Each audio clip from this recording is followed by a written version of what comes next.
High performance water bottle cap, care and cleaning. It's pretty straightforward. You're just going to want to clean this with warm water and mild dish soap. Something like Dawn works great. And in the bottom is an insulator cap and a silicone seal. So you're going to want to pull those out, and the way you do that is pretty easy. There's just two little nubs here. Get your fingers in there and just kind of wiggle it out. And once you get that out, I want to go ahead and separate these two, and then go ahead and clean everything, let it air dry really well, and then you can reassemble it. So putting it back together, just get this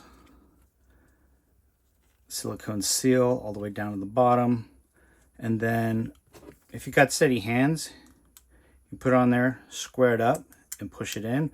But let's say you get a little cockeyed, then you can see that the silicone seal is going to kind of buckle over, and that's not going to be good. So if you don't have steady hands and that keeps happening to you, another way you can get it in is just put it in and just kind of turn it in like a screw, and that way it's going to go in with the threads, and the threads won't grab that silicone seal. So there you go.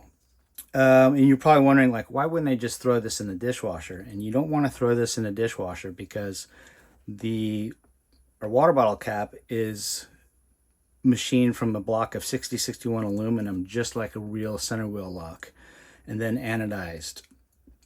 And you can already see this one is starting to discolor.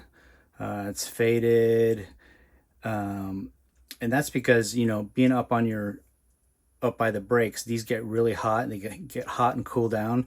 Same thing's going to happen with this if you put it in the dishwasher. But that could be a good thing, because if you want this to look really authentic, then go drop it on your garage floor, a few times, run it through the dishwasher, a few dozen times, and it's probably going to start to look like this.